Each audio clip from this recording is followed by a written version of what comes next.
Ada nak jodoh kita ni. Apa? Nak tu.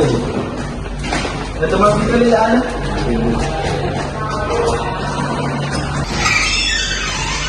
Mau apa ni? Panggil dia. Bangun tu. Hei, siapa? Mau apa ni? Diam.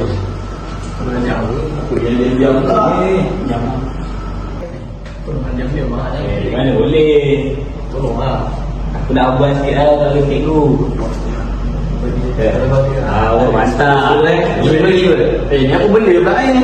Abang dah kan kita. kau nak apa kau buat? Kau tak campur pasal. Aduh, problem lah budak ni. Kamu kena berusia tak cikgu? Tak apa, dia santai dan juga aku mana. Kau ni? Okey, aku Betul. okey, terima kasih. Aduh, teruk ada orang ni. Cikgu, dia ada benda dalam dia. Kenapa ada orang support dalam toilet dengan saya rasa dia orang bagi rasuah. Begitu dah dekat pada saya tadi. Kau dia nak beli yang pengawan tu? Dia saya. Jom kita pergi. Okey. Saya ni, saya tak tahu apa-apa ke tadi. Okey, nak bawa juga di kelas. Okey. Terima kasih cikgu. Okey.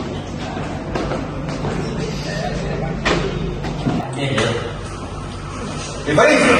Ambil rasuah kan? Ada dia dulu. Saya betul. Awak orang sini. Tapi dia itu di sini. Awak support kan? Mana? Kita kan. Mana? Siapa tu ni? Mana ada? Ni apa? Awak tunggu saya. Di sini ke? Ni duit rasuah ni siapa yang bagi?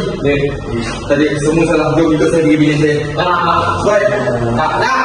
Cepat. Jom. Rasuah boleh merosakkan negara.